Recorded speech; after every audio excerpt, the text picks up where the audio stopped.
Welcome to episode 8 of Community as a Verb, a show that talks about the tools for social action. We talk about social media, systems, processes, and strategies, and what we're doing to create the world that we want to see. I am your co-host of Community as a Verb, Connor Kaysen, and next to me, via the powers of the internet, is my illustrious co-host, Mr. Well-Traveled. How you doing? I'm doing great. I'm so impressed with your vocabulary. Just the fact that you can pull out a new adjective every week. I mean, I'm like, do you read a thesaurus before we start recording? Because I don't think I have enough adjectives in my vocabulary like that. I need to figure out your secret. Well, that was probably the first time I've ever been commented. What am I saying? Praised for my vocabulary. There you go. Because my vocabulary is absolutely terrible. I'm definitely a talker and not a speller. You've seen from how I write the descriptions of the show, Mr. Well-Traveled, that I can't write to save my life. I think on my Instagram story, I have a typo pretty much every single day. And so that compliment, that's the best thing. My day's set. That's the best thing I could hear today. Well, we have, as you can tell, we have a special guest this week. And his name is Andrew Grant Houston, known by us as Ace, and Ace is a architect and the head of design of House Cosmopolitan. Ace, whose pronouns are he and him, also works in policy and is a housing activist here in Seattle. Ace, we're so excited to have you and have this conversation with you. How are you doing? What's going on with you? And maybe give a little introduction about who you are. Yeah, definitely. Thank you for having me. Appreciate it. So yes, my full name is Andrew Grant Houston. Most people know me online as the Urban Ace or just Ace the Architect.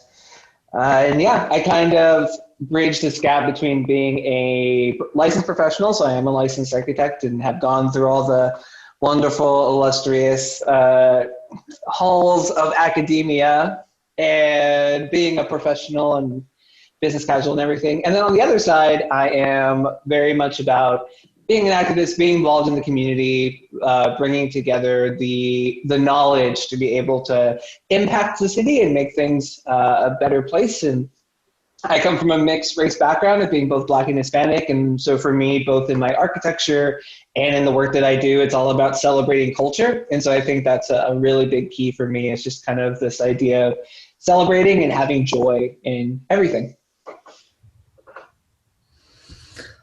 Well, I love it. I'm so excited to have you. You have such a perspective. I know I met you a couple years ago. I'm trying to think where we actually met. Maybe you might know off the top of your head. Oh, it was, what is it? How many dumplings are? The one in Fremont? Yeah, that's right. You hit me up on Instagram about the maps. Yeah. That's right. Yep. And then we got food at Dumpling Czar. Oh man, great memory. I'm so sorry I forgot about that. And no, you were totally great. And so I know you're a big tweeter. I want to start with social media, right? Like Twitter is your platform, okay, right? And then also Instagram, of course. And so I want to talk about, before we jump into some of these other questions, because I know you're super active. I mean, what's it been like for you this year? And then I also want to know about how you have, what your decisions have been with activism, with it being such an interesting year with the pandemic, right? You've been super active on social media. And so I'd just love to know how your year has been. Yeah, for sure. And I'm just going to acknowledge right now, since people will probably look at this later, I don't know if you show the video or if it's just audio, but just the small delay that we're dealing with here. I'm all about honesty and transparency. So I'm very real and being okay, we're dealing with challenges, but we're going to work through it. But yeah, to kind of give some context. So pre-COVID, and even when we met, one of the biggest things for me about living in a city and what I love about being in a city is being able to try as many different cuisines, experience as many different cultures as possible. And so when I moved here, and that was at the end of 2016, I was kind of looking around on Instagram, especially being a foodie back in Austin, which is where I moved from.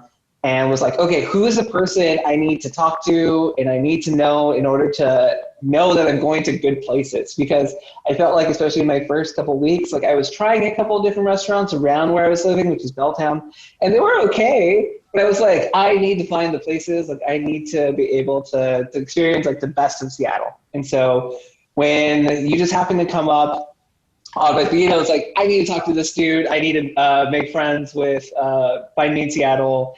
That has to be a thing. And so through that and Instagram in general and being a foodie, I feel like it's all about coming together and building community through food, like having communal meals.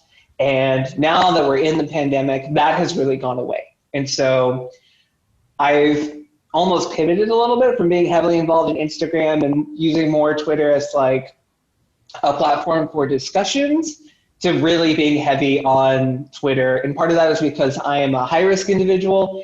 I have asthma, and I also deal with something called thalassemia, which is basically like my blood cells are smaller than the regular person. And so if I were to get it, it'd be really bad. So I've just been in my apartment, and luckily I got a pretty good deal. I'm like happy about it. It's an older place, but it's like 750 square feet, which, in Seattle is like, wow, like that's great. But I live maybe 3 blocks from Cal Anderson. And so if you know anything about the pandemic and then moving into the unrest around George Floyd and Breonna Taylor and the Black Lives Matter movement, I am at this intersection of all of these things going on, but I can't be outside. And so I felt like I had to do something, and that was being engaged on Twitter, sharing information about protests, sharing information about mutual aid, which has been a big thing, especially because we're trying to find ways of supporting each other, even though we physically can't be close to each other. But luckily, we found this out more recently, is just that it's more of an airborne disease and not something that travels on items. So we started like giving things. So collecting food, cash, clothes. I know, like even myself, like I rummaged through my closet a couple different times and said like, okay, what are the things I actually don't need so that we can give it to the people who are hurting, especially in this time.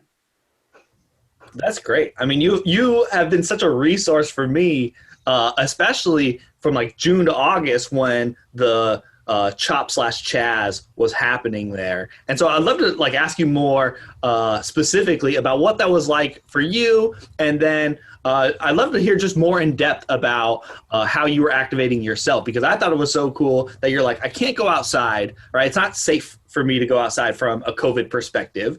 I mean, also from, I guess, a police perspective as well, you could say. And what was it like just dealing with and handling that situation? And feel free to expand about how you feel about police brutality and that whole situation in general.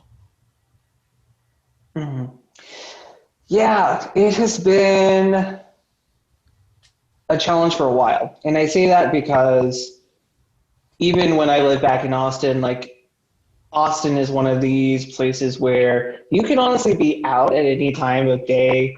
It could be in the middle of the night and walk around and you feel generally safe.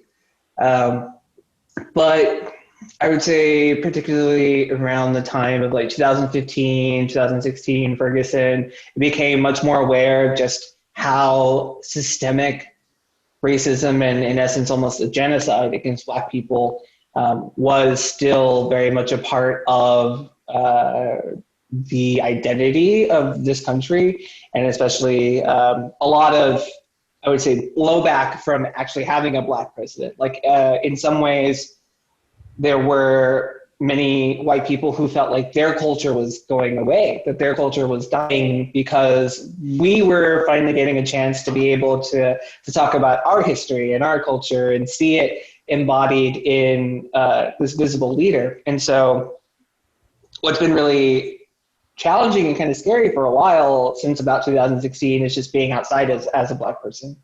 And I think I've mentioned this before, but it's nice sometimes being in Seattle to be able to go up to Vancouver, because I feel like, okay, I can kind of relax a little bit, which Canada definitely has its own problems as well, particularly when it comes to Indigenous and First Nations people. But even so, because there's not the same gun culture as there is here, just going up there, you're like, okay, well, I feel like even if I get into a situation, it's going to be fine. And that's the one thing that really sets apart what I would say are actually two similar cities in some way. And as we start to maybe talk later a bit more about sustainability and just kind of the direction of the city as a whole, there's a lot to learn from Vancouver and even Canada about trying to have more productive conversations around a lot of things. And so to bring it all back, it's really saying like, this is not something new.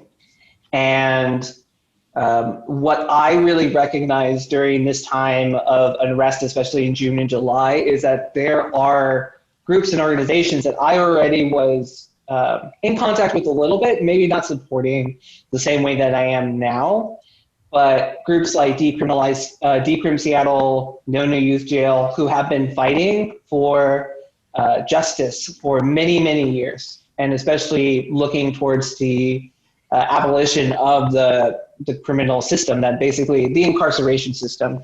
And so what I think is really different and special about Seattle is that this has been happening here for a while, where people just were already organizing and already pushing for change. And so as much as this has been such a horrible time in many ways, it gave the spark for this larger discussion and leverage by the community to be able to push for the change that we've really seen.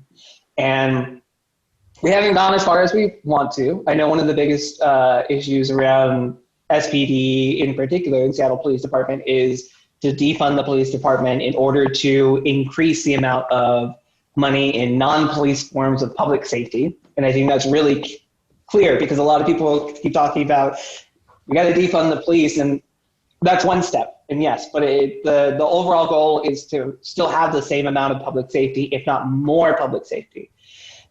Because yes, being a Black person in Seattle and through this entire time, even if I have like a slight inconvenience or an issue with anybody, I can't call the police, because that's potentially going to make the situation even worse. And so when you have a system like that, where large sections of your population in your city can't rely on basic public safety, basic resources from the city, you have a problem. Certainly.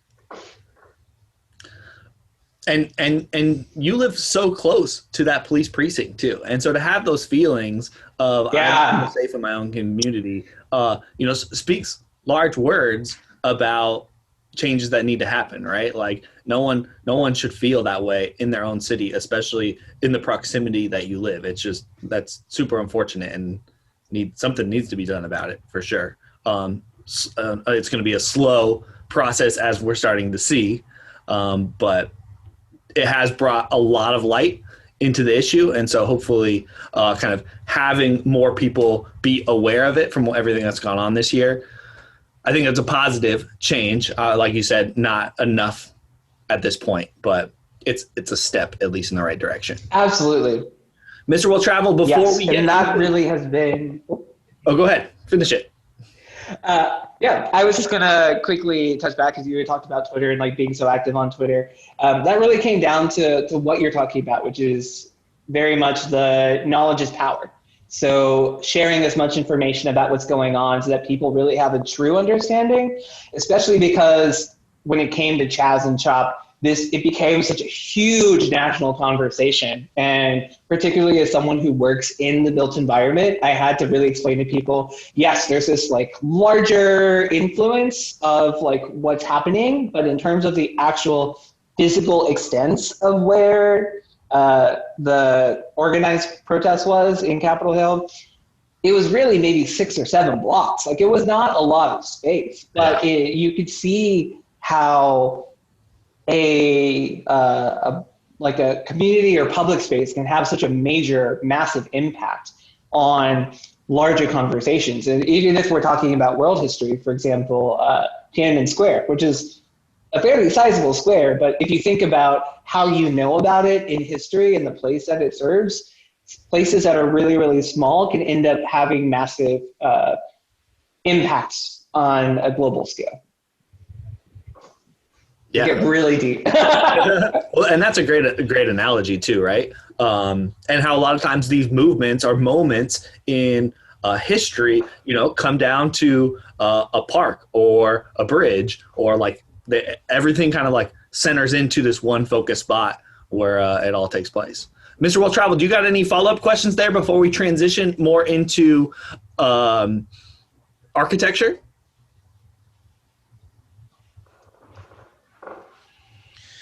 No, I mean, I think that actually was a good transition for us. I'm interested, actually. Well, first, I want to say, Ace, thank you. During the election and during the time when we were really heavily promoting the Next Step City Guide voter app, thank you for posting that on your profile. That was very helpful and something that I appreciate when anyone did that. But recognize that it wasn't even an app targeted towards anyone in Seattle. So it was nice that people in Seattle took the time, and you specifically took the time to do so. So thanks for that. I'm actually interested in us, transitioning to talking a little bit about architecture. But before we really dive too much into housing policy, I want to take a step back, actually, because you mentioned that before Seattle, you were living in Austin. And so as we move through the conversation, I am interested in some more of the comparisons, because you mentioned a comparison between Vancouver and Seattle, but I'd like to also know about where Austin sort of fits in your mind and maybe on a spectrum, if that's a possibility. The other thing is, how did you get into architecture in the first place? Yeah. I'll start with how I got into architecture first, and then I'll kind of like move forward in time. Okay. So if I think about it, and I've reflected on this while I was in school. When I was in school, I was like, oh, okay, well, my grandfather, my abuelo, was a carpenter. And so I was always around things being built. I was always around, like, sometimes I would be there for the summer and I would go along and get to see some of these like construction things. I had a close encounter with insulation, the pink, like itchy stuff. And so like, I will never forget that. That's a part of my childhood. But a big part of it for me came down to Legos and also sandcastles in like a weird way. So you being from Texas, you know about the coast and the Gulf Coast in particular. It's not kind of the water that you want to go swimming in. And so whenever we would go down to the beach, because that was probably the most common thing we did at least once a year, I would go and play and build sandcastles. And I would just like put things together. I was always interested in like making new things, and it was always great because other people would be doing the same thing. You would start to create like a bond between other people.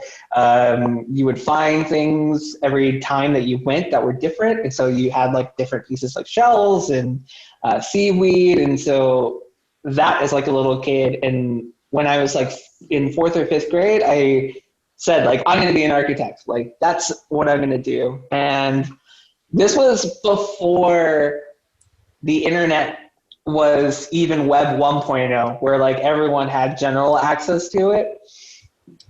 And so my understanding of what architecture was and like how to be involved changed drastically whenever I moved to Austin, because that's where I went to school. I went to the school at the University of Texas. And so that was a huge wake-up call of like, okay, this is actually what architecture school is.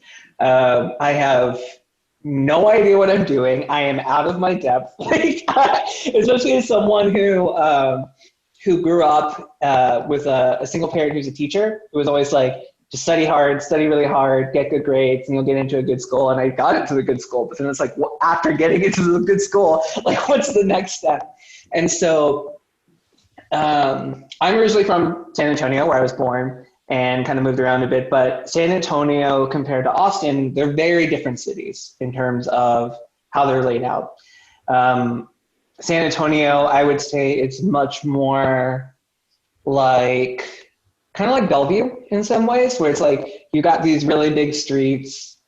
You have lots of space between buildings. Buildings are like, there's a couple tall ones, but it's mostly single family. But you have to drive everywhere. That's kind of like the big thing. And in Austin, that was not the case. This was something where I, actually, as someone who does not know how to drive, had this new level of agency and new level of freedom. And you combine that with being a person of color, being in a city where I feel like I'm able to kind of just walk around and go anywhere I want to. Also at this time when I moved for college, I was coming out. And so being bisexual, being queer, finding this like new identity, forming my identity, it's very much about like being in Austin, being in the city, being a part of like all this great culture, especially as the center of Texas. And thinking like the city is amazing. Like everyone should be able to experience this. Everyone should be able to be a part of this. And so I say that because I feel like Austin in many ways is about 20 years behind Seattle. Because okay. Austin is seen as a fairly liberal place. But after I came here for the first time, I was like, okay, I don't, we think that we're liberal, but that is, we're on the spectrum, like we are like center left. Like if we're talking like Democratic Party, like very much like Joe Biden kind of liberal. Yeah, I see Connor laughing. Yeah, Joe Biden. And Seattle is very much like in the general, well, this was me coming in. So this is before I got really deep into it. Because once you get deep into it, you're like, oh, okay, actually the city is pretty similar. Thinking like, oh, okay, well, in terms of where Austin is compared to Seattle, Austin is much more expensive. Austin has at the time, had a much more developed tech, Seattle had much more of a tech hub and bubble versus Austin. Austin is much more focused on startups, and especially at the time, lots of smaller companies, but not the big giants like Google and Facebook and even Oracle, which is now moving there. Like there were very few major companies that were started in Austin. And so I bring that up because I've also lived in San Francisco. And so in my mind, San Francisco is the place that Seattle could go to in 20 years if we don't start making the changes that need to happen to be able to ensure that everyone is able to afford to live here. Because what I've seen, especially from Austin, is that there were many times where changes in the city, like getting light rail, allowing for apartments in most places within Austin, was just not going to happen. And you become more aware, especially after coming out of school and living in the city proper, is how much control has been given to the older, wealthier white homeowners over time, and how that's become entrenched. A big part of Austin history, and most people don't know, is that I-35, which basically cuts between East Austin and West Austin, was essentially built to ensure that Black people stayed on the east side. So that highway was built in about 1945. The Great Push, or essentially like just the terrorism of Black Austinites, happened in like 1928, 1930. And so there are actually many parts of West Austin, and these are like the wealthiest parts that nobody wants to change. There are places called Zilker and Clarksville, which actually were started as freemen towns. And these places are now like almost exclusively like single family detached houses and really cute like small boutique stores, but they never talk about the history of how they got to that place. And so now what you're seeing in the city is that these places where, in essence, white people have carved out space for themselves refuse to change. And so they force all the change to happen on the east side of Austin. Very much like here in Seattle, we have what's called the urban village strategy, where we're going to put all the new density and all the new apartments as close to downtown as possible, which just happens to be all the places where people of color live. So Columbia City, the Central District, Mount Baker area, like all of that.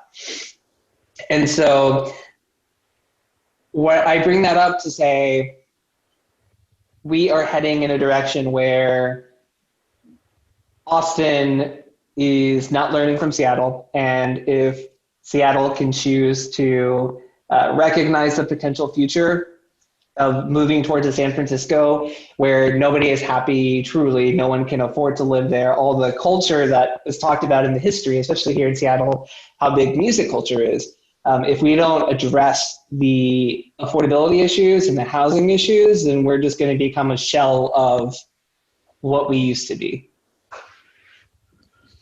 And so I know that was a long soliloquy. I know, I was like, there's so many questions. What are your thoughts on, like, how do we address that? So the big one is just building more housing. And I know a lot of people have issues around that because they say, okay, well, everything that's being built is expensive. And what does affordability really mean? Where does the housing go? And it's really working from a place of harm reduction. And I would say that's something that I really learned and really taken to heart from other community groups that have been here for much longer than I have and have been doing this work for so long.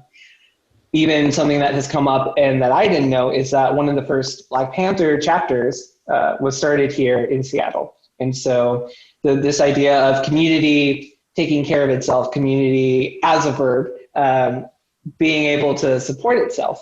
And I bring that up to say, yes, we need to allow for new housing and basically across the entire city, but of course, it's going to impact different groups differently. And so what are the other things that we can do in order to preserve like those really great neighborhoods, those really great coffee shops, those really great restaurants and bars that we all love to go to, but could get pushed away with all the new wealth that's going to be created. So you start to think about like, okay, what are other steps that we can take, knowing that we have to do this thing, knowing that we have to build more housing? What are the other things that we can do to mitigate the potential fallout from that? And so you talk about things like rent control, which is technically illegal in the state, but that's something that we can work on. We talk about expanding homeownership programs so that people actually know how to finance a house to be able to buy or even be able to finance a project. So when we talk about a single family home, there are a lot of people of color who actually do own their houses, especially in the south end of Seattle. And so how do we empower them to be able to help us build housing? Because we know that they're going to want to take care of their own community and say like, okay, well, I have my house, but let me build like 2 more houses in the back because I can now. And I want to give those to people who have already been displaced or my friends who I want to live with. And so what are those other steps that we can do to like move us all along in the direction that we want to go in? Cool. I love that. So I want to actually, react a little bit to, I mean, you said a lot, and I think, and where you started with Austin, well, yeah, true. But I mean, I think where you started with Austin, right, was around a very specific issue that exists in most major cities, right? So you have homeowners who vote and support politicians and policies that maintain their wealth, and in order to maintain their wealth, and in particular, we have seen this in a nice article somewhere on the internet in Seattle. There's this neighborhood, Wallingford, and there's a wonderful story that talks about how the residents of that community that neighborhood banded together and have been working together for quite some time to ensure that there is not a large supply of new housing or even apartments built there. And I think when we talk about the issues of neighborhoods and housing affordability, we do not often talk about the role of the single family homeowner and their power to be able to actually increase the inequity. And I wish we did more of that, because we do often jump to the solutions and say, well, if we do this for these, these types of solutions, we talk about these people, but I'm like, I want to go back to root cause. Like, that has to be addressed too, because if you then become a homeowner, you then adopt a very similar approach and mentality. And I see that all across the spaces where we're talking about gentrification. So how do you have any thoughts? First, I should ask, do you have any thoughts on how we address the single family homeowner and their need to maintain their wealth? Yes. So I want to go back to the piece that you talked about speaking to the root cause of these problems. And I think that's a big part of why I feel like I need to be involved, especially as an architect, is because this is the history that we have been taught in our school and have an understanding as to all of the different reasons as to how we've gotten to the current environment that we have. And I say that in conjunction with my other degree that I got, which was urban studies, because I really wanted to know as much about the city and how cities kind of came to be. And a big part of that was the history of just really racism in the US, like in so many ways. And it's really challenging to talk about at the same time, because you have not just the people who, once they get into that upper echelon, forget about where they are. And that happens across all gender identities, all races. It's like once you get to a certain point of being rich, you become rich before you become anything else. Because even for myself, like I live in this intersectional place, but I also recognize that is impacted by my class as well. And to speak on that a little bit more, the challenge is not just those people, but some of those people were born already in that class. And it's hard to get them to understand the world that they have been born into and the problems that happened before they were alive. You have a lot of people who I would say in some way are fairly libertarian in terms of, well, if you just work really, really hard, then you're going to be able to achieve whatever you want. You're going to be able to get that house that you want. You're going to be able to like have your 2 kids and have your car, have the American dream, what we've all been taught. That is very 20th century. And what I think has been very apparent, I would say within my generation, which is like Generation Y and particularly millennials, is for many of us, we busted our ass. We went to the best schools that we could. We had all the extracurriculars in high school so we could get in. We took extra jobs on the side so we could pay off some of our debt during school. And now we have jobs. Like I'm a professional. I'm a licensed professional and I have my own business, but it's like I still have a ton of debt. Like I'm not going to escape from that. And even then you have people who are like, well, you set yourself up for that. And you're like, but you told me that if I do these things that I'm going to be able to get this. And what has been made glaringly obvious, especially that most of the homeowners are older, they're from a different generation, where from that time in the 70s and 80s, and this is kind of like all these pieces are coming together and you realize that it's a systemic thing of wages have not kept up with inflation since the 70s. Since the 70s, the federal government has decided not to create new affordable housing. So federal housing, the thing that we talk about is like, oh, the projects, like most projects only exist from like the 70s and earlier. Like we don't have new ones because legally, we're not allowed to. Like at the federal government, you're only allowed to replace unit for unit. Like we can't actually build more. And so you talk about like, oh, homelessness is this thing that's existed forever. No, it's really only existed since the 70s. And so it makes it hard because you have these people who are then born into almost like a fish in water, where they're just like swimming in water. So you can't tell them that they're swimming in water because that's been their whole life. And so it's like, yeah, you were born into a very specific piece and you have these privileges. And so how do you unteach that to someone? That's a really challenging thing. And I haven't quite gotten there, but I think speaking to my experience as an architect and saying like, no, this is the history. Here are some resources that you can use. I always recommend the book, The Color of Law, because The Color of Law basically speaks exactly to like, okay, well, you think that this was just something that happened over time and that people were really greedy, which is true.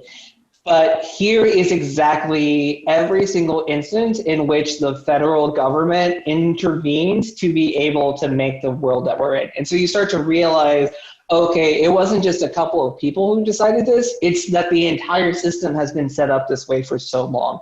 And so that's the hard part, especially when it comes to a lot of the inequities that we're seeing, not just in Seattle, but basically in every city that has booming jobs, where basically us who are college educated individuals go to those cities because we know that in order to cover the debt that we've made, we have to take jobs like that. And so it's this vicious cycle that keeps going. And so the challenge is, how do we undo roughly 40 years of damage in less than 10 years? Yeah. Because the world is on fire. And so Oh my gosh, the world is on fire. Okay. literally, yeah. I like, We're going okay, there. Color of Law. So I have that book. I'm still reading it. Yeah. It's one of those books that it is a dense read because you're reading about the law in all over the country. And so it's not one of those books where you can just sit down and like, all right, I'll be done with this on a weekend. For me, it is, I've been working on it for a while. But when people ask me like, what book should I read if I really want to understand racism in the United States? I'm like, that's the one, because there is no, I mean, I'm sure you know about Zip Code Destiny, right? So there is no way to really understand the United States without understanding housing policy. Housing policy since 1865, right? Like, so we have to really think about the Emancipation Proclamation and everything that's come since then, and really understand that everything that we think we know about the world or the cities that we live in and the states and the country that we live in is really not true. I'm trying to like Parts of the history were hidden, like we were never given the whole story. That's the better way to put it. Yeah, I was trying to like, I'm about to edit myself here, and I'm trying to think about exactly how to say it. So yes, that's a great way to put it, because when things are left out, you assume everything that you have learned, right, in school, and particularly everything you've learned is all that you need to know. And when I picked up that book, that was just a huge eye-opener that there are huge gaps in my knowledge, right? And I think for many people, starting there is a really great foundation for then being able to start to ask questions about the place where they live, right? So I have coworkers who have read that book. My employer actually brought in a consultant to talk about the book and talk about strategies for, trying to go deeper on an individual level. And it was really good. And I've started to talk with coworkers who've been questioning their own involvement in their communities and the way that they've said, well, I voted for this, but I didn't really understand the impact of a new zoning law, right? So, and zoning laws are talked about in Color of Law as being tools of segregation, right? And of discrimination. And so it really helps, I think, to shape your thought process in a different way. And so, coming back to the earlier question, which is really around like trying to shape mindsets to be, I would guess, one, more inquisitive, but then two, to really encourage folks to think differently so that they can take different action. I'm glad you brought that up, because knowledge, I think, is usually the first step. You have to actually understand what the real root cause of a problem is. But then there is that next step, right, of like, well, what do you do as an individual? And I think in your specific case, you've mentioned this now a few times. You're a licensed professional, and at the same time, you are a very socially aware and historically aware individual. So in the spaces you move in, right? So professional spaces, what is that like, right? Because I can imagine that you would be in spaces where you're around people who don't think like you. And how do you sometimes? Oh yeah. Oh, okay. Okay. All right. Well, we're getting there. All right. So how do you navigate that, I guess? And that's something I'm curious about. Yeah. And to speak even more about culture and kind of bring where I'm coming from, having this mixed race background and being intersectional in that way, and coming from basically a lower middle class or like working class kind of family, and mostly Spanish speaking outside of myself, culture is so tied to everything, including language. And I talk about language in particular because in architecture school, we are taught very specific ways to discuss buildings and space. And we talk about space as like a place that you inhabit, and we talk about moments and juxtaposition and derivation and things that like the everyday person does not come around. And so in that way, it makes our profession of architecture and design very exclusive, and seeks to like elevate it and kind of isolate it from the rest of the community, which I find extremely problematic. And so part of the work that I do, especially coming from this background of being a person of color in this lauded field, because many people still have a lot of respect, especially because it's licensed profession, even though we don't make that much money, is translating between those two and saying, okay, when we're talking about this, when we're talking about zoning, this is what we mean. Because the really tough stuff, and you talked about it yourself, about the color of law being really dense and really hard to get into, is there are many individuals who are directly impacted by not just the laws of the past, but the laws that are on the books right now, but they don't have the time or energy to be able to really understand what's going on. And that's also because not only is it like super dense, but the language was specifically designed in a way where it was supposed to be hard to access. And so I paint that picture of being this very exclusive club of individuals and being very white space. So in terms of the number of licensed Black architects, like what percentage of the total population of architects do you think is Black? And just to give you some context, the Black population in the US is somewhere around 13%. So what percentage do you think, based off of 13% of architects, of licensed architects, are Black? Okay, I'm going to guess 4%. What do you think, Connor? Well, I followed Ace for a long time, so I know I've heard him speak with this. Oh, so you know the answer? Oh, you know this. You already know this. Okay. I'm going to assume that it's way lower than 4%. I would think it's lower than 1%. It's not lower than 1%. Exactly. But it is 2%. 2%. So 2% of all licensed architects that have ever been licensed in the US, 2%. Oh, this is ever. Of those, well, it's the current number, but it's pretty much been like that number through all time. Like it really has not gone up at all. Of that percentage, right now, 0.2%, so basically 10% of that Black architect group are non-male.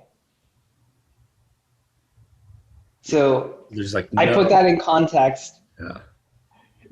Yeah, there's essentially no Black women who are architects. We have just gotten into numbers because they actually keep a tally. They're like, okay, every time a Black woman becomes an architect, we're going to like celebrate that person. There's an organization. We are just over 500, I want to say, since licensing started. And licensing started in the late 1800s, like 1870s, 1880s. So since that time, there have been just over 500 Black women who have ever been a licensed architect. That is crazy. Like when you hear a number like that, I mean, we're in almost 2021 and you hear a number like that Yep. sounds unreal. I mean, when you talk about the millions of Black people who live in this country. Okay, well, so I wasn't even, okay, I have to ask now. So when you think about the people who are in charge of building the environment that everyone lives in, Everyone. who is in charge of that? Well, certainly not Black women, right? So Yeah. that's, and you know, okay, so the question that I have when I hear something like that is, what would our world look like? Like the worlds that we see, right? Like the places that we live, what would they look like if different people had the opportunity to design them? Because I can think of so many things that are wrong with the designs of cities and of buildings. We can think about, the fact that we have to have laws that actually provide, accessibility for people, right? So I think about how different our environment could be. And I wonder, how do we get more variety, perhaps, for lack of a better word here, in just the more design perspectives. space? More perspectives. Maybe that's a better way to put it. Yeah. Because I think a big I have part to of be. that is just. Oh, go ahead. Finish your thought. Yeah, the thing I was going to say. Well, the thing I was going to mention was actually that I don't think I've ever met a Black architect before. Like, you're the first one. And so the interesting thing, I was thinking about this as I was, thinking about our conversation today. I was like, I actually have never met an architect, period. And I've actually worked in real estate before, but I've never met an architect. They exist somewhere else outside of the business. So, they plans. I look at architectural plans, but I've never actually met the person who created them.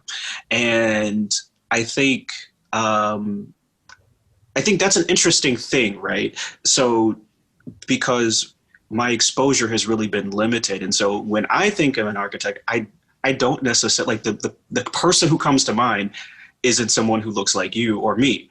And as I was thinking about that, I said, well, if that's the case for me, having been through a lot of different spaces and a lot of different places in my life, that must be true for a lot of other people. And I kind of wonder then, how do we actually get more exposure to architects in general and architecture? Because we all live in a built environment, right? So is it that we're not being properly introduced to how our spaces come to be? Or is it something that, is completely different than that? Yes. So it's all of those things. Yes. Okay. And I say that because when we're talking about like diversity and inclusivity and equity and justice, so the Jedi mindset, so justice, equity, diversity, and inclusion. In architecture, we're still stuck on the D, like the diversity. Like we still haven't gotten past the point of dealing with a lot of the gates that keep people out of the profession. And part of the issue with that is because we are always taught, and this is just like a thing that was ingrained into us as being born in the US, that if there's an issue and it's on the person to like rise to the occasion and push themselves forward.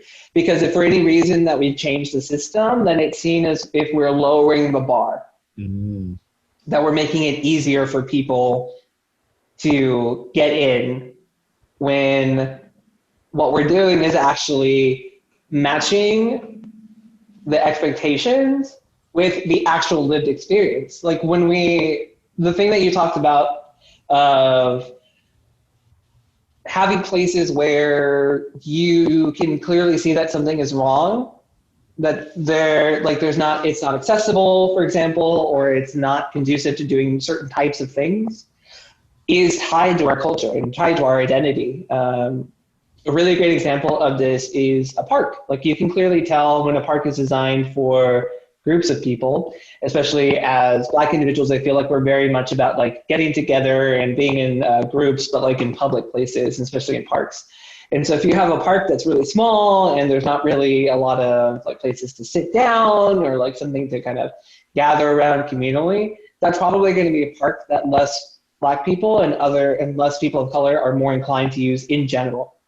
And so part of it goes into, okay, well, we need to actually get the designers to look more like the community. And that is something that I try and do as much as I can, which is basically just trying to support people financially, helping people through the licensing process, which most people don't know this, but after you go get your professional degree, so my degree was a 5-year program, you then have to apprentice for 2 years worth of hours and then take 6 exams. And so you have to do all of those things in order to become a licensed architect. And so you can see where like there's barrier 1, there's barrier 2, there's barriers 3. And let's say you want to go work for like one of the best firms in the world, like internationally known, like if you talk about like Big or OMA, which designed the public library here with LMN. If you really want to go work with them, a lot of them end up paying their employees very little when they start, or not at all. And so who are the people who are able to say, that's fine, I don't need a salary because my family has money and they can support me as I live in New York. Like that group of people are very particular. So you start to see how groups start to self-select, and they say, well, if only you worked a little harder, then maybe you'd be able to do that. And it's like, no, the system was always set up that way so that you would not be successful. But that's not something that you were taught. And so we have to start to rethink the system in general in order to improve the access and diversity within my profession and many other professions. But on the other flip side, architects need to do a much better job about engaging their communities and having a better understanding as to the neighborhoods that they're serving. We try and do that through the design review process here in Seattle. And if you don't know about that, it's basically how you get a building built in a community. It's more problematic, and it's a longer discussion that we could have at another time, but that starts to get at it. And it's basically, it needs to be more on the people who have the power, who have the privilege, and who know better to think about like, okay, who are all the different types of people who will use this space? It's not just about people that I know within my small group, because depending on who you are, especially if you're a white person who has not been in spaces of color, you probably just know white people. So you're talking about a certain type of individual and not about all the individuals that could be a part of that. Yeah, especially in a public space, right? Like if you're building a park in a city, it's going to be used by so many different people. And so not having that perspective. I was laughing when you brought up design review. Anyone who follows Ace on Twitter will hear a lot about design review. I feel like that's a very common thread for you. But it's that important, right? It's just, it's a system where no one enjoys the system, but because it's been around for so long, it's like, well, we've always done it that way. It's the traditional way of doing things that no one really wants to get rid of it. Everyone's trying to reform it and like fix it a little bit, and maybe it'll get a little bit better, but still no one is satisfied. Community is not satisfied. The people with the really expensive houses that don't want their neighborhoods to change are not satisfied. Developers who own the land and are trying to do the project are not satisfied. Architects are not satisfied. City is not satisfied. And yet we still keep doing it. It's just a vicious circle. And so I wanted to go back to when your time in Austin and going to school and going to architectural school. And I hope this isn't problematic to ask, but like, what was that like to like get into school? And like, was there a time where you like, did you know that the representation in that school was going to be so low going into it? Or was it something that as you've gotten deeper into the industry, kind of like looking around and being like, oh, there's a bigger problem here? Yeah, it was not something that I was aware of. And I think part of that is just coming from the mindset of being like pushed really hard as a millennial and saying like, all you have to do is work really hard to get into school and then you can achieve whatever you want. I just expected that there would be other people like me. Like I knew that there was going to be some challenges, especially because of things around like affirmative action, knowing that there would be less people.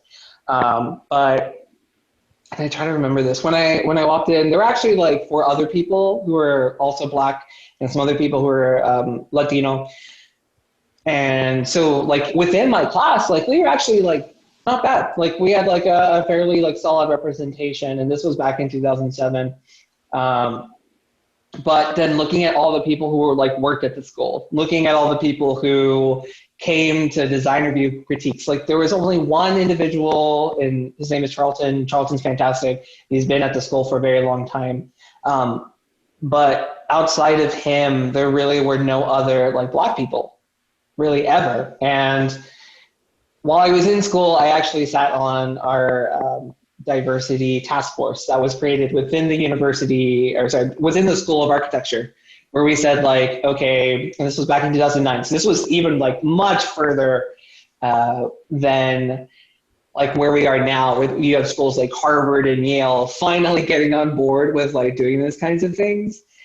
But we said like, clearly this is an issue. Clearly we need to be adding more diversity, more inclusivity into the school itself. And so it's been really happy. I've been really happy to see like all the classes after me have become more and more diverse. Like you'll see like huge swaths of both Black and African-American people. You have both Asian Americans as well as Asian nationals. So like people who are coming internationally, and you really start to see that reflected in the projects and in the things that they're producing. And you start to see this variety and this change, and it's been really amazing. But what's hard is that I know that they're probably still experiencing, much like I was experiencing, a lack of representation of the people who are giving opinions on your projects. Mm-hmm. And so that's hard because they're coming from very much Western perspectives, very Eurocentric. And even like when I was going through school, it was very Eurocentric. It was very much about like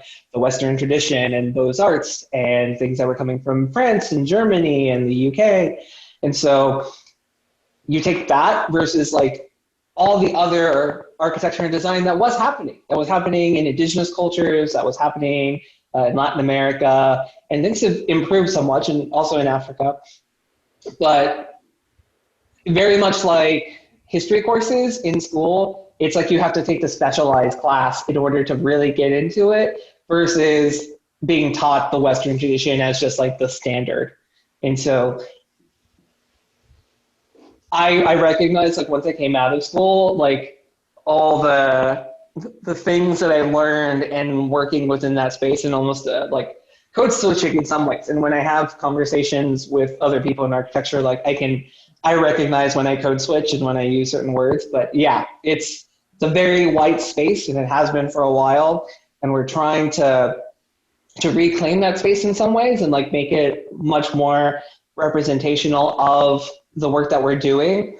But similar to some other professions, it's always seen as like getting political. Yeah. And what has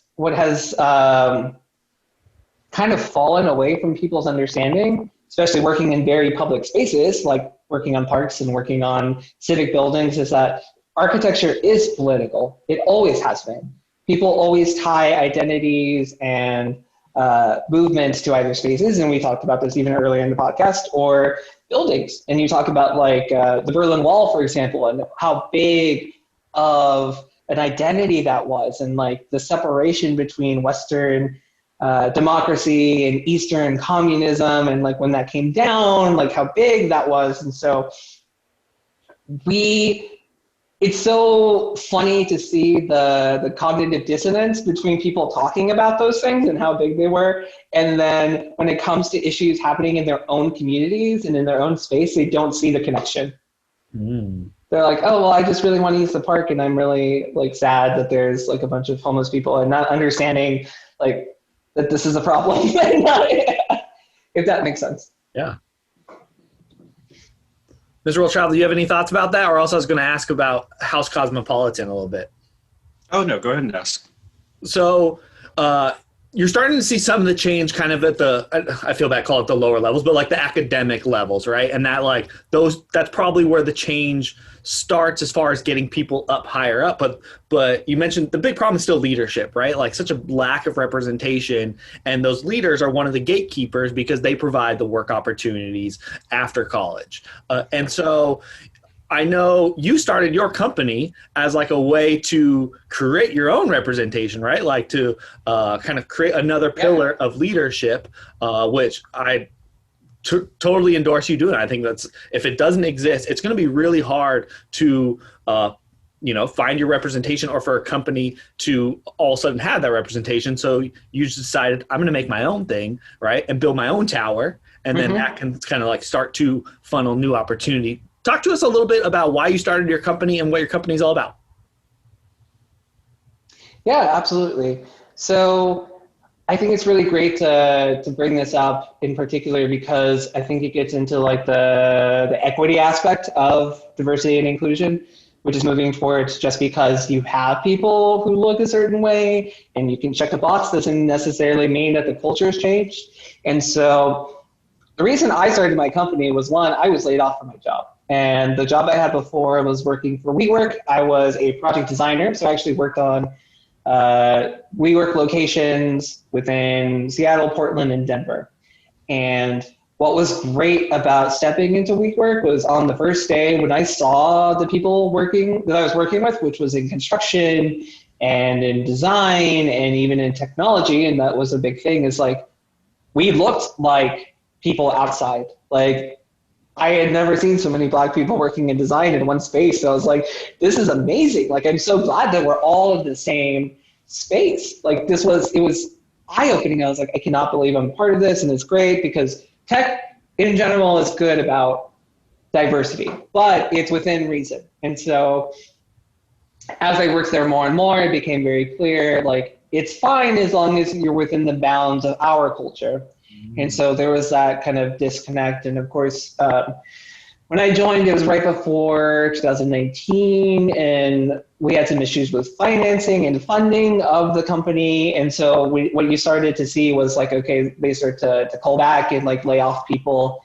And like any other company, you start to lay off mostly people of color and mostly more women and like people who are outspoken. And I definitely was someone who has always been outspoken. If I see an issue, I'm like, this is not working, or like, I can clearly see that this is not going to be successful, so I'm going to tell you something about that. So coming from that and being like, well, all the things that I had hoped to see in an architecture firm and a design firm are possible, but it's still within these confines. Let's take that to the next level. Let's create our own thing. We're going to do our own thing, because clearly traditional firms are not working the way that we want to. There's not the level of equity and really inclusivity and connection to community that I wanted to see. Like, I wasn't seeing the projects that I wanted to work on. And then moving from WeWork and saying, like, there are ways to do this, and there's ways to be productive about it and be successful. And so we just need to marry those things together. And so that's what House Cosmopolitan is. It's intended to be a different kind of architecture practice. I never talk about it being an architecture firm, because we're very much not in the traditional way of doing things. Like, I don't enjoy wearing business casual and like the tie and the pants. That is not who I am, and that's not the community that I'm really serving. And so I do that to say, like, one, yes, I'm visible. I'm a Black architect. Like, you can be successful like I have been, and you can do it, to be that representation. But then also coming at this with a different mindset and wanting to work with people who are in power but want to see the systems change. And say, like, okay, well, let's do a donut shop, because I did the donut shop with Meekan, but let's do it a little differently. So going from the pop-up to the stand that she has now. So I worked on raised donuts. And even just some of the concepts that I do. Like, I did this design for a system of transportation in Seattle. It's called the Sustainable Seattle Transit, like 2040 vision, and really breaking things down and saying, like, okay, let's take the ideas and concepts around like travel, but let's really make it equitable. Like, let's break this down to the smallest scales within the city and then tie that all together. And so I very much try and focus on celebration of culture and identity within physical space. Like, that's always a big thing for me, is always to see that. I love color and pattern. That's always been a part of who I am. And so bringing that forward, because a lot of what we see just kind of looks the same. It's the same kind of like drab colors, and like, it's not offensive. And that's like very much the Seattle thing, but I'm like, no, but there are just so many beautiful wild colors out there that we don't really talk about. But it's like the flowers that are here, and all the people who come and bring their own rich identities and their history and background. So let's celebrate that. Like, let's have this great, wonderful, bright experience where we just walk through the city and we see so many engaging things, and we want to walk so that we can see all this stuff and engage with other people and have this sense of community and togetherness and belonging that really brings us all forward, and we can all be happy in a way. So I'm very much an optimist. I love all of the things you've just mentioned. I want to actually tie what you just mentioned about the sense of community back to something you said earlier about language. Though, from my perspective, there is a disconnect actually happening in many places.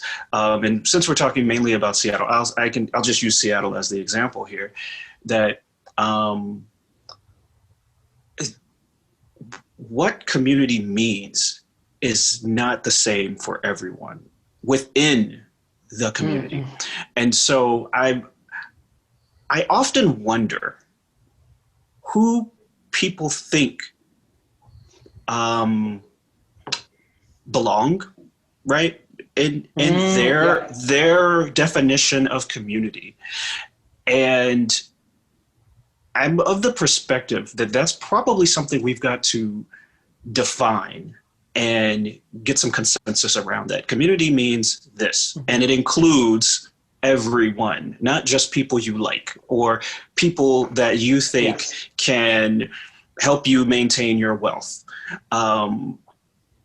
Because I do see in our environment in Seattle that there are very clear practices to exclude people in the built environment. And and I don't mean just in housing, right? But I also mean in, the way businesses operate and where they choose to locate themselves, and, how certain neighborhoods have certain features that others don't. And that those things are supported by banks and city policy and all of those things, right? So, so I wonder, do we need a common language as a community that will help us to bring to life some of the visions that your practice works on? Yes, I do think so, and I try and do that as much as possible when I talk about concepts within both housing as well as other types of policy, because I recognize that it's not sexy, it's not interesting, and so how do we put that in there? How do we actually make it interesting? Because it's really important. Like, it has a huge impact, as what you talked about. And so how do we get people to recognize the impact that it has? And so to tie into the catchphrase I always have, which is like, I design places where people belong. I have existed, especially being a queer mixed race individual, of being in a lot of places where I have not been welcome. or places that were not designed for me to have a space there. And so I'm trying to undo a lot of that so that other people in the future don't have to go through the same experiences. So that when we talk about building, let's say like a new restaurant or something, that anyone can walk into that restaurant and feel like they're able to enjoy themselves and like to be a part of that experience. And so I think part of it is going to just have to be like show your work in some ways and kind of like prove it and through doing more design. But yes, I think really trying to develop a new language that we can all kind of speak around design, that we can all kind of understand, it will help a lot. And I think we kind of get at that when we talk about values, like when we talk to people one-on-one and say like, what are your values? What are the things like at the end of the day that you really want, which most people just want a roof over their head, food on the table, and to generally either hope that they have like a nice day or that their children are successful and happy. And so when we break things down to that elementary level and we say like, okay, this is what we're saying, and these are all the same between all of us.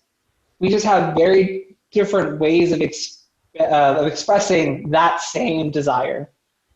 And when we start to hopefully recognize, and when we have people who have been entrenched in the American tradition and the belief that you have to have the house by itself with the picket fence and the 2.5 children and all of that, that we start to say, yes, that's one solution, but that's not the only solution. And if those people who are dead set on that solution, which is more than fine, like if that's what you want your future to be, go for it.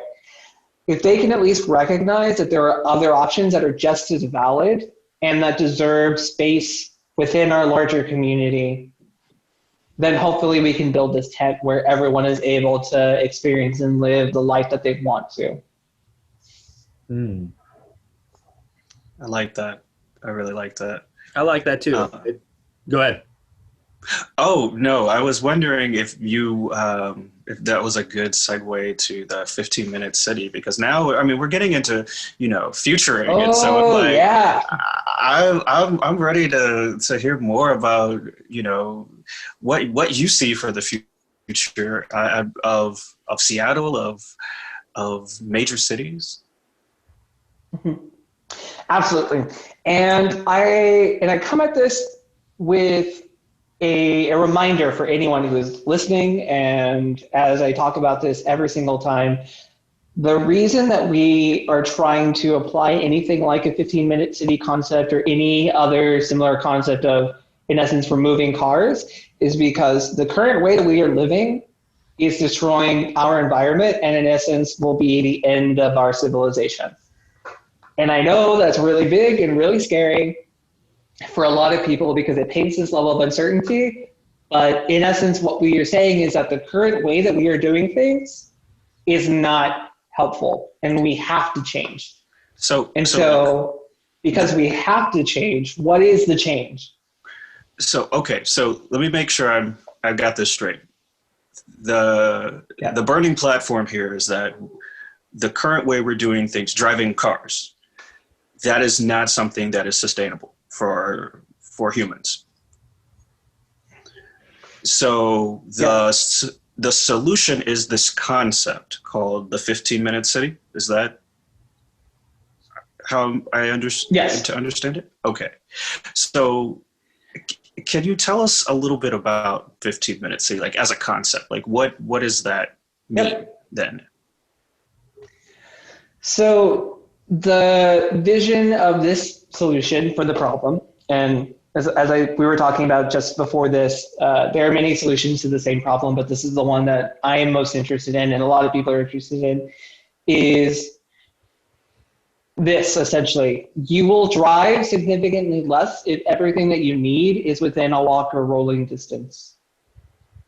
So if you can go immediately outside, and for example, I live right by Broadway, so I am right by a post office, I'm right by a grocery store, I am next to my gym, I'm next to coffee. There are multiple options for restaurants. I'm trying to think of anything else I would use like a regular day. If I need to go further, there's like the light rail that's right there. So everything that I need in like a regular day is within maybe 5 blocks of where I live.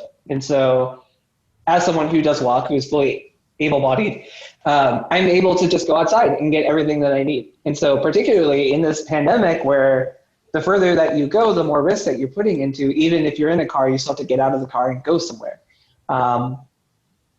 It significantly reduces my risk, one, and then in the longer term, I don't need a car because everything is right here.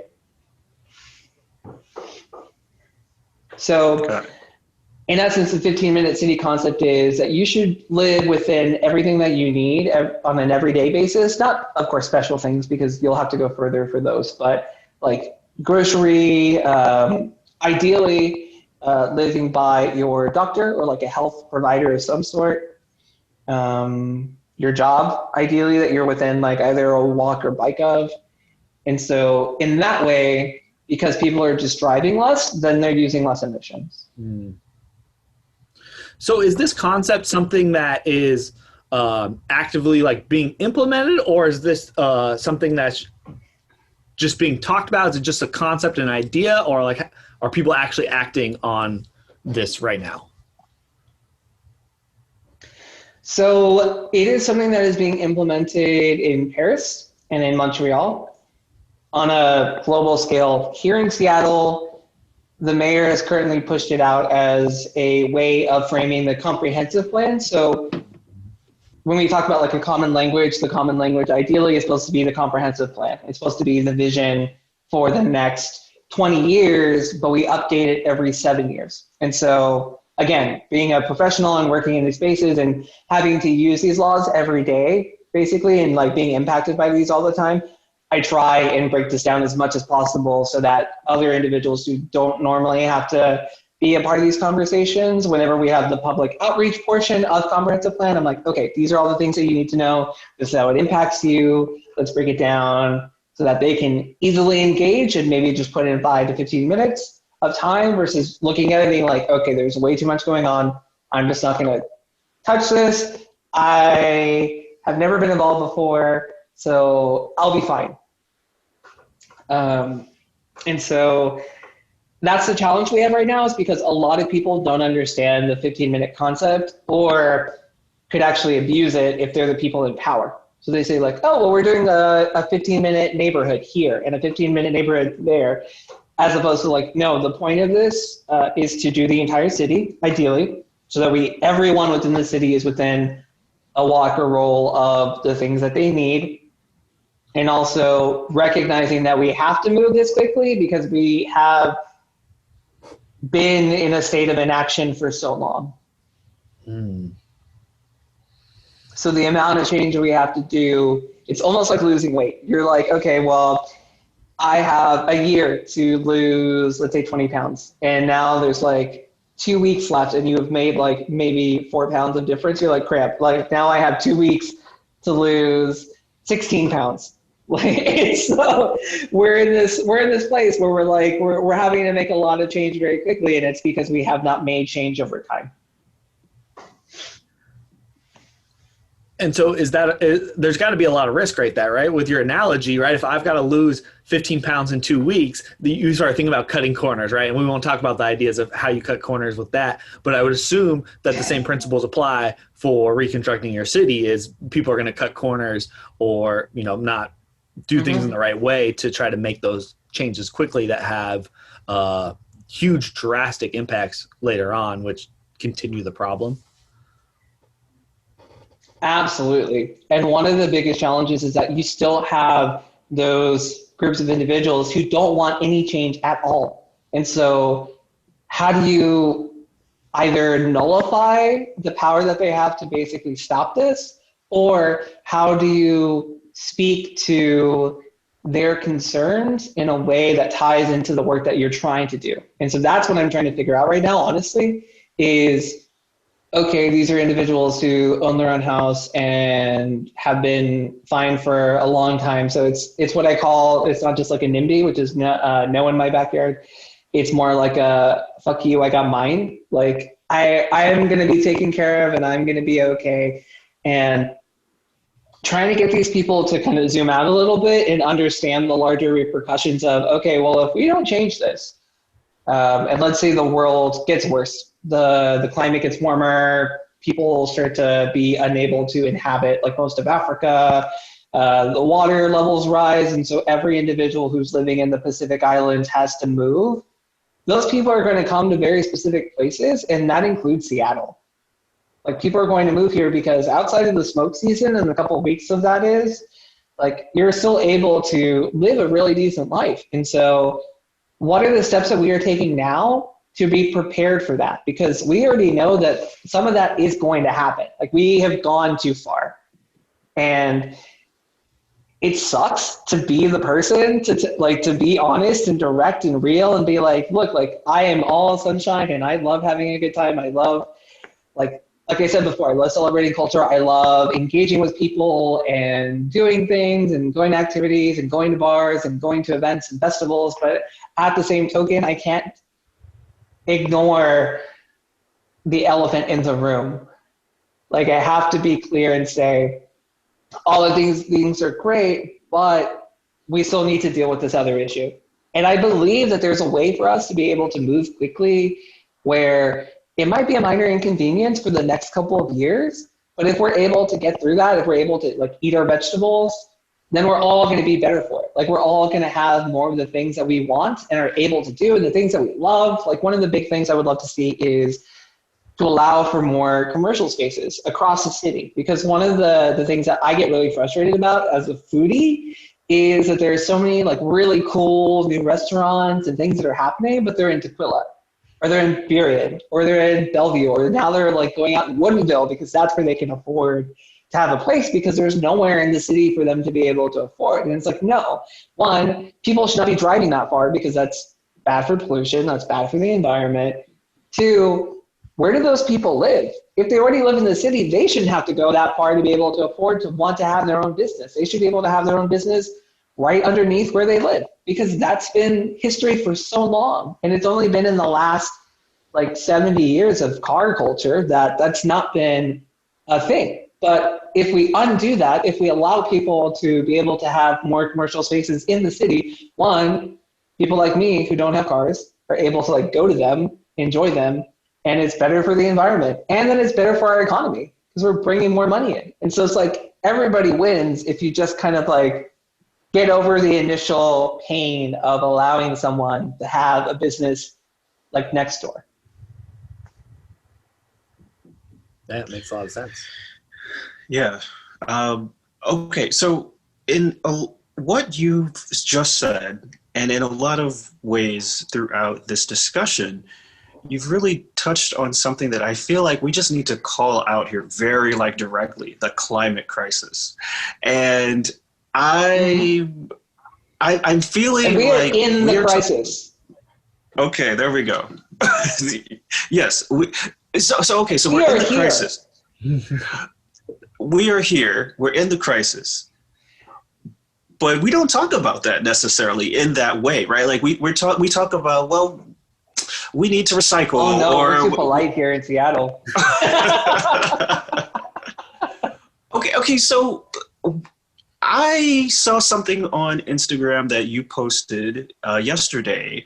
It's something about a Green New Deal for Cascadia. And I feel like I want to maybe try to bring that into the discussion here because I'm curious about a bigger, so we've been talking very much about city life, right?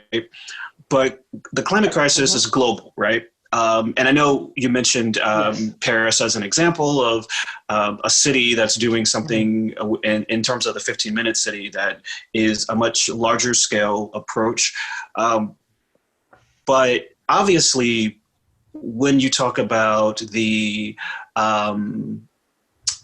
Pacific Islands, right, and the impact of the climate crisis on people's lives there and how then that will cause displacement, that then means that people have to move to other places like Seattle or like other cities in the Pacific Northwest.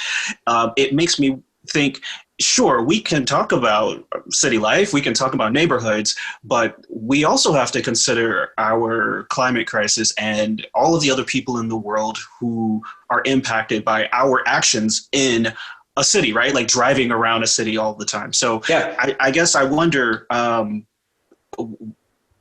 in terms of your projects or in terms of your thoughts, what do we need to know as you know, car drivers? I have a car, so as car drivers, as people who are not necessarily thinking about this in the way you are. Yes. So I think one thing that I want to touch on is, yes, for the most part, I live my life in cities, but my mother's family also comes from a very small town in Texas. It's called Uvalde. It is now about 14,000 people. Like it's pretty small. If you're driving, you can get from one side to the other in maybe 15 minutes max, like from one end to the other, like very small.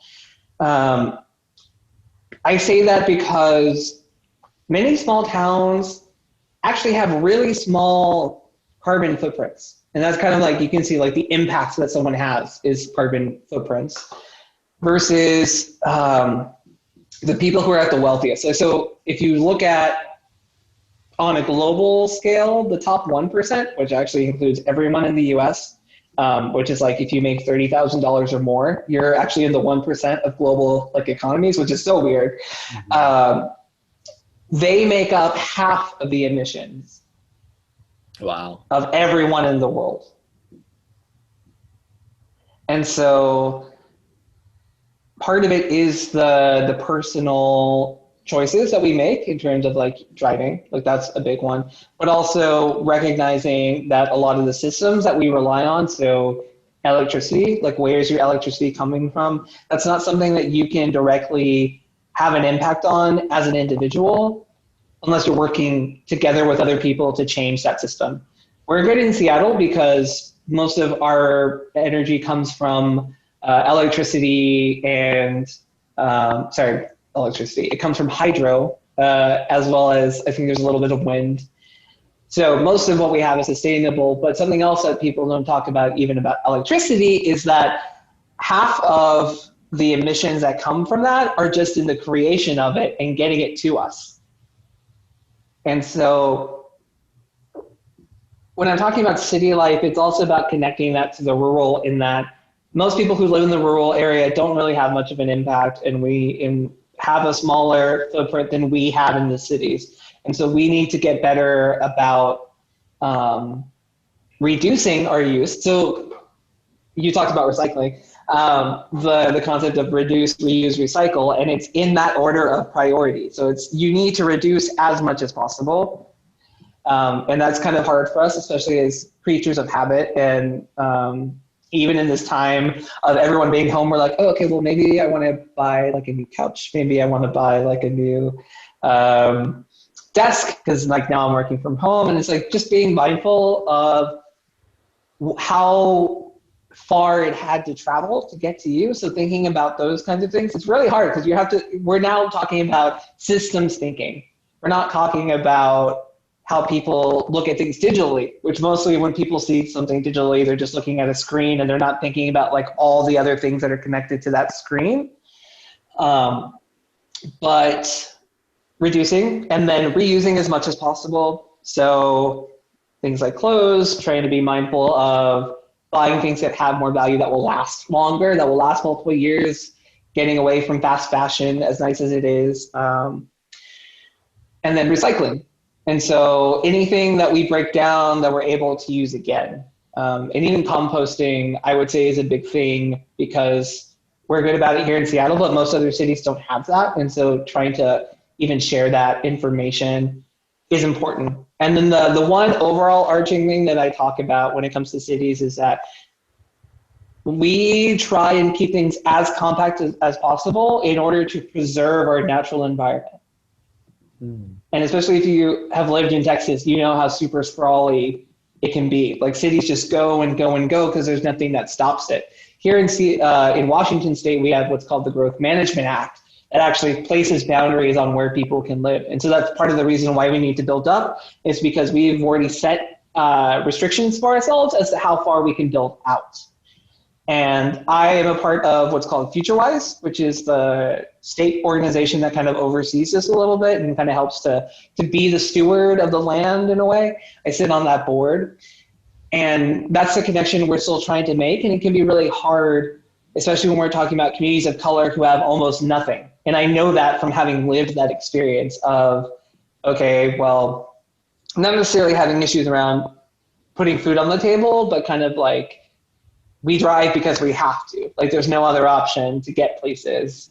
And we buy this food because it's cheaper, like less healthy food, having less healthy options, talking about food deserts, like all those things. Like, there are so many restrictions. And so it's the responsibility of people who have privilege, especially like myself, having gone through and become a licensed professional and now knowing better, to really connect the two, to connect that experience and the systems and change the systems, because I know that people who are in this space of just trying to get by, and that is so many people right now, especially in COVID, it's like, okay, we have to change the system. We have to all push a little bit to change the system to make the impact and cascade that down for everyone.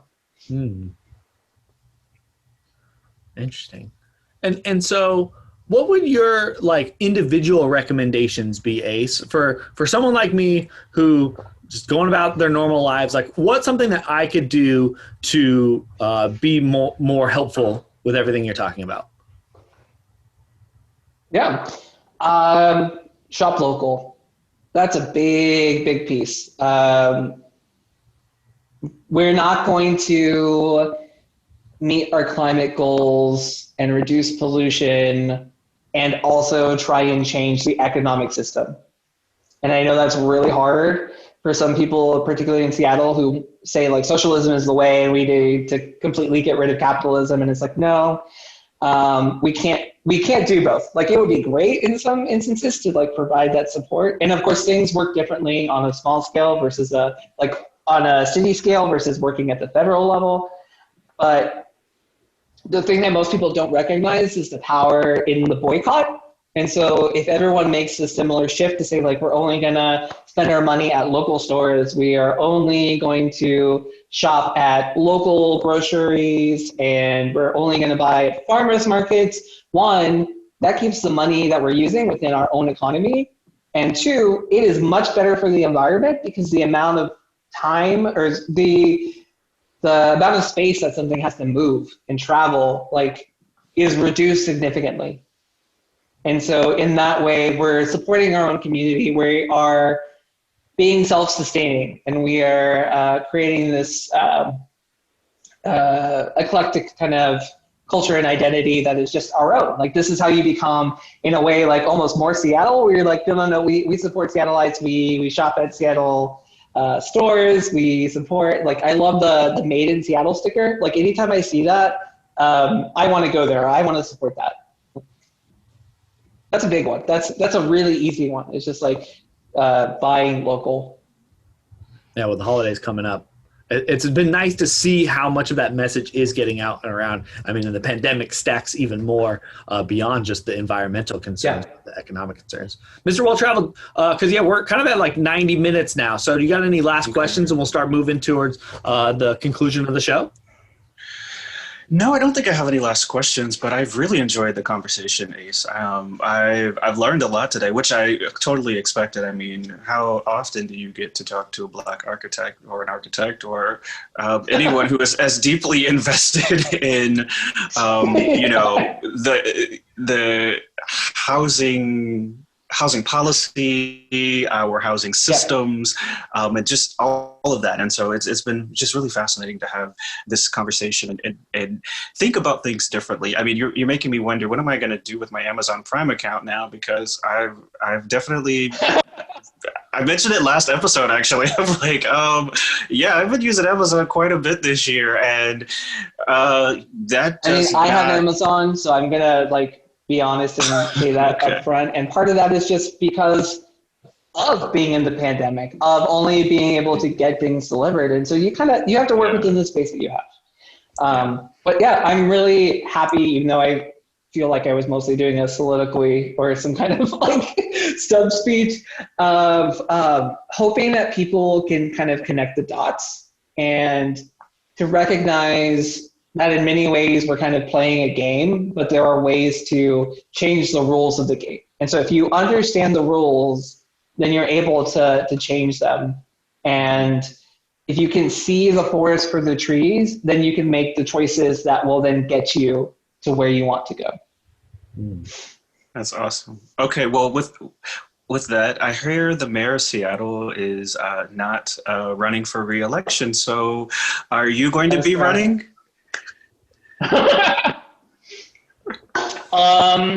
If I feel like there is a need for me to, then I will do so. I know that there are people who are able to do the work that may be running. No one has really declared yet. And so, oh God, if I do. There's a lot to fix. There's certainly, like, I would have my work cut out for me. But yeah, my goal has always been, my priority is to build the housing that we need. And I love building housing, especially because most of my life I've lived in apartments. So like the thing that we talk about, which is small scale living and how that connects to a larger community, like that's been my entire life. And that's the experience I bring, unique to my architecture. And so I don't know, like if I do, it's because I feel like we would have to push even further than what's being proposed, if that makes sense. Like if someone's like, yeah, I see that Seattle needs to change and we're just gonna like do a little bit like this, and be like, no, I'm sorry. Like we are running out of time. We have got to move forward. And if you're not selling me something where we're gonna actually do the hard work, then yeah, I'm gonna roll up my sleeves and we're gonna go. You've got such a great... If that makes sense. No, it does. And I mean, you've got such a great perspective. And I think the city, the country, the world would benefit from you in a leadership position. I really do. Thank you. And if anything, I think that hopefully through my activism, I can prove to people that you don't need to be a politician to be able to make change happen. I've been really happy about some of the knowledge that I've shared because, for example, this past mayor during the budget process was trying to get rid of the Green New Deal supervisor. That was like a big part of a push for a Seattle Green New Deal and trying to make this just transition. And so sharing that information and coordinating with other people and organizing, and we were able to put that back into the budget, like that's a huge thing. And it's going to have big impacts. And you don't need to be a politician to do that kind of thing. It's really about finding those connections within the community to be able to leverage together as a movement and as a collective to see the kind of city that we want. So speaking of kind of city that you want to see, what are your hopes and your ideas and your thoughts for 2021 and beyond? 2021, we are going to eliminate exclusionary zoning. And if you have not already read The Color of Law, Connor, go read it because then you will understand what I'm talking about. But we are going to undo a lot of the past injustice that has happened in this city. And also allow more opportunities for people to be able to afford a home. Because I don't know about you, but even if I was making $100,000, I would not be able to afford to buy a house in Seattle. Like it is crazy. So we got to work on that. And also something that was not touched on explicitly, but I think in this movement, in particular in Seattle, in the Black Seattle community, is that they recognize how much wealth comes with owning property. And so we need to be able to provide them those opportunities to be able to build that generational wealth for their families. I am very much in the mindset of like gentrification is oddly enough like a good thing because basically everyone is getting to the point of being landed gentry, that you're like improving everyone to be able to have a means to be able to do all the things that they would like to do and to be able to survive in the city.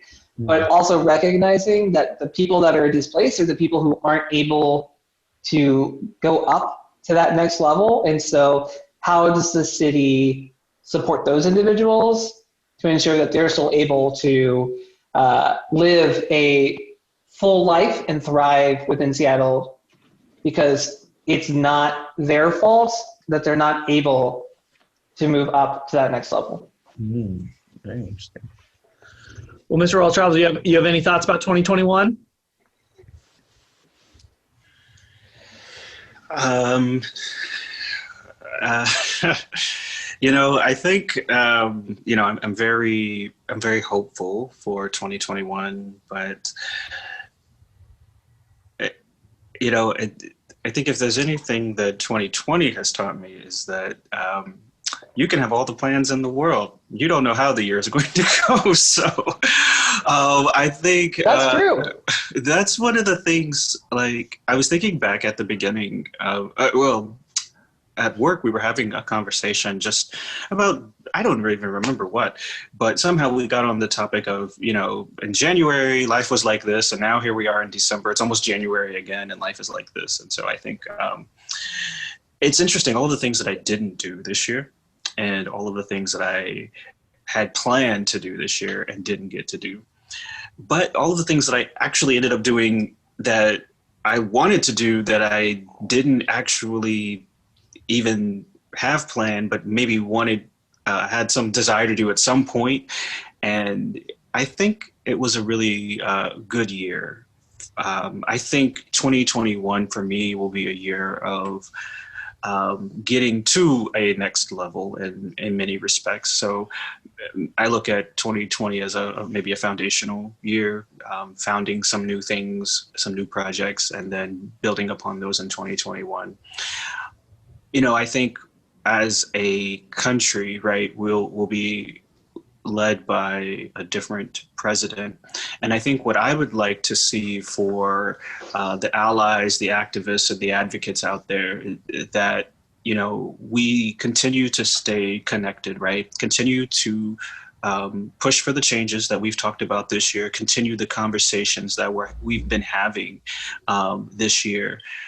The pandemic doesn't end in 2021, so we still have to deal with that. But we also have to keep in mind that the problems that we were exposed to this year, they still need to be addressed. And I think that's perhaps the area where I'm most concerned, is how to maintain a level of support. That's actually why we started this podcast, was to ensure that we were constantly providing time and space for thinking and talking about what we need to do, the type of actions that we need to take.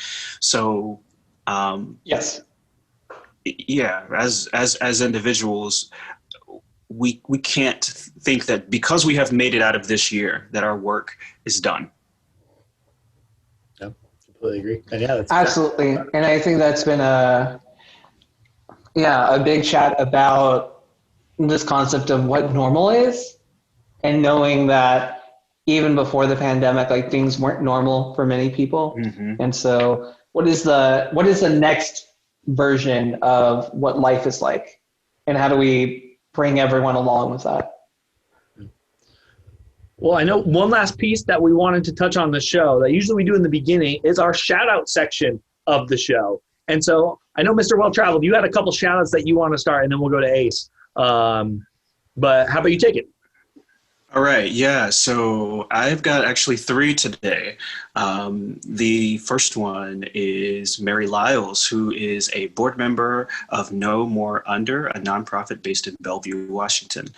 So let me tell you about their mission real quick. No More Under focuses on water safety awareness and drowning prevention.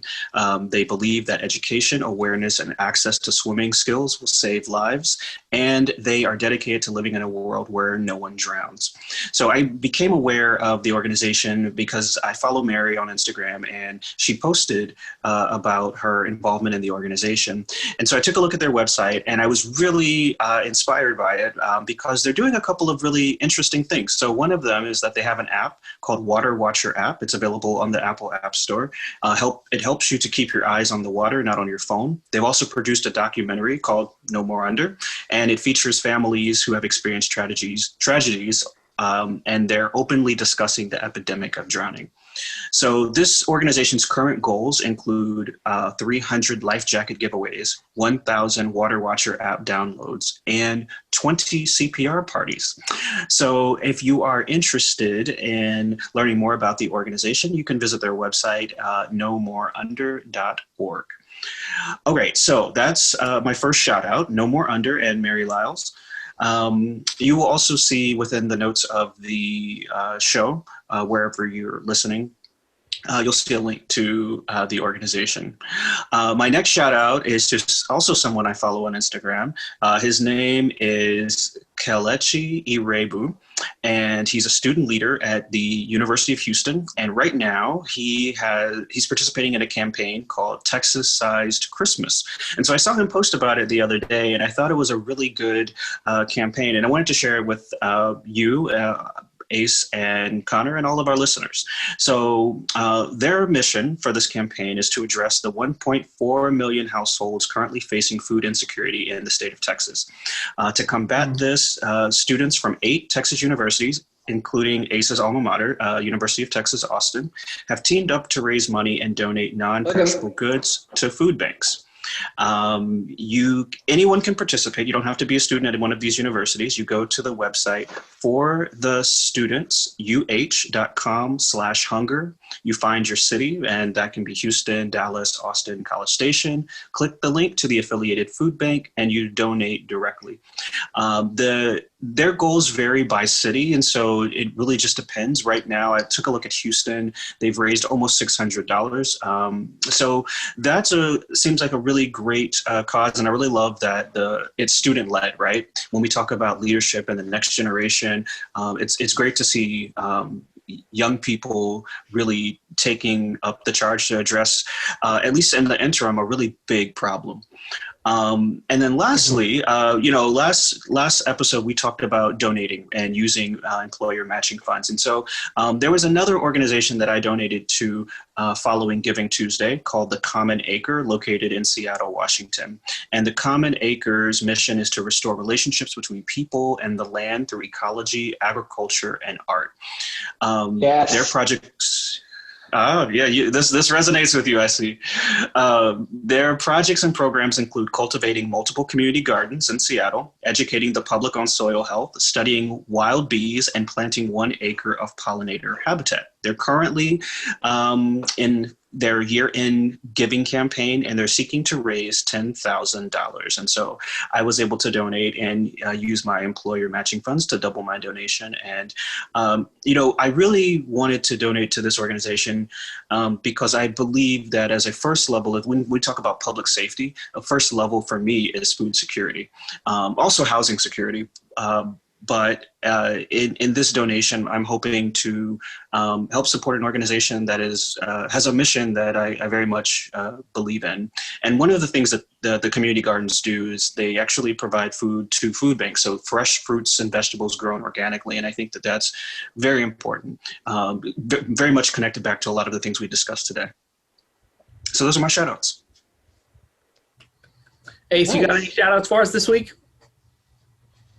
Yeah, now that I have had time, I want to give a first shout out to any mutual aid organization that is out there during this time, just collecting donations and feeding people. I think something that we don't talk about enough is just how so many informal ways that people help out each other, because we say, oh, we're just helping out a friend, but if you expand that to having bigger organizations that kind of help during this time has been so helpful and so fulfilling in some ways. Like I have been impacted by my own mutual aid just in this past couple of weeks of being supported as I was looking for a new job. So as my own architecture firm has not been faring super well just because of COVID, but that's just the nature of the game. And then the second one I want to do is for Pascal Sablin. And so Pascal is the 315th living Black female architect. And she just was awarded the Whitney M. Young Award, which is the highest honor for someone in the American Institute of Architects, which is like our big club, for civic service. And so it's the highest honor for someone who's doing service. And she's the executive director of what's called Beyond the Built Environment. And so they engage community through architecture to advocate equitable and reflectively diverse environments. And so it is very much what we are talking about in the past few minutes or throughout the whole conversation of really trying to bring architecture to the community so that they have a better understanding of how they can be involved and how much of an impact architecture has on their life. So yeah, those are my two. Love it. Thank you. Can you tell me the name of the org one more time? I want to make sure we get the link to it. Beyond the Built Environment. Thank you. Yeah. Thank you for sharing those. We'll make sure those are all linked up on the show notes as well. My shout out is first, Mr. Well Traveled, you also mention these is just all the food banks. If you are listening and you're here in Seattle, there's food banks in pretty much all the areas of Seattle. The one I'm most familiar with is the Rainier Valley Rainier Valley Food Bank right there on Rainier Avenue. And if you are at the grocery store or you're buying food or you happen to buy, you can either donate with your dollars because I've learned with these food banks, their buying power is actually really, really impressive because of if they have access to where they buy food from, like a single dollar goes a long way. And it's going to go a lot further than us buying food and actually donating food because of the power they have. But if you're at the grocery store, you happen to think about it, right? Buy a couple extra things that you can donate to these food banks because cities around the country desperately, desperately need food. So I'm glad that you brought up those organizations, Mr. Well Traveled. And the other one that I guess I have two more that I want to shout out is one, if you're in downtown Seattle, you know the Macy's Star that sits there right on like 4th and Pike. They're doing a fundraiser right now. It's called Seconds of Stardom. And what it's doing is you can go online and you can customize 15 seconds to an hour of the star with all the colors and animations and graphics. And it comes with a donation, which goes directly to Mary's Place. Since we all can't like be down there and really see the star, which I guess you could still go down and watch it, you can donate money and you get to like program the star yourself. And then they send you a video of like the animation and everything. That was a really fun way to help a really good organization here in Seattle dealing with homelessness, specifically with women and children, and just like a fun like piece of art to connect with the city. The last one is the Pike Place Market Foundation. They have what's called the Market Community Safety Net, which they're doing fundraisers all throughout the year. And what the safety net does is it provides financing to in times like this for when all of the vendors have financial hardships, right? So Pike Place Market is just organizations of hundreds, if not thousands, of creators and small business owners, and this Market Community Safety Net is helping support so many of those people. Because if you go walk around Pike Place Market right now, it's sad to see how many vendors are not there. It's a really empty place right now, and so if you want to donate to something there, I think the Pike Place Market Community Fund is an interesting place to go look. Well, that concludes another episode of Community as a Verb. I want to say thank you so much to Ace for joining us this week, and Mr. Well Traveled, thank you as always for jumping on and providing your insight as always. Ace, where can we connect with you and find you on the internet after watching this show? Yeah, absolutely. Thank you for listening. Thank you for listening to me. And if you want more of this, you can find me at The Urban Ace, so THE Urban Ace at both Instagram and Twitter. And of course, if you're interested in the design work that I do, and if you're ever looking for an architect, That is House Cosmopolitan, so www.housecosmopolitan, COSMOPOLITAN.com. And Mr. Will Travel, you got any parting words for us? Oh, right. I thought we were about to wrap it up. I was like, all right, we can. Okay, Go Sounders! Oh, I don't watch sports. So, yes. Well, it's sorry. game day. Oh, is it? Okay, well, I'm sure Connor will be watching that. He's a big Sounders fan, I know. This is our 8th episode. Ace, you are our 3rd guest, and I think the main thing that I want to say is just how appreciative I am, one, of your time today. I know this was a long conversation, and we always have the best intention of trying to make them like short, but the conversations are just so good. And, I think as we think about community as a verb, right, like the actions that we have to take, what has become increasingly clear to me, and I think to Connor as well, is that, bringing our perspectives to the table, that's one thing, but then really expanding that to looking across and looking around the community and saying, we're not the only ones in it, right? There are other people who have very unique perspectives. They are activists, they're advocates, they're allies, and we should hear from them. And their perspectives can help to shape us and our actions. And I think we're a better community for it. And so, having you here today is just a great reminder of that.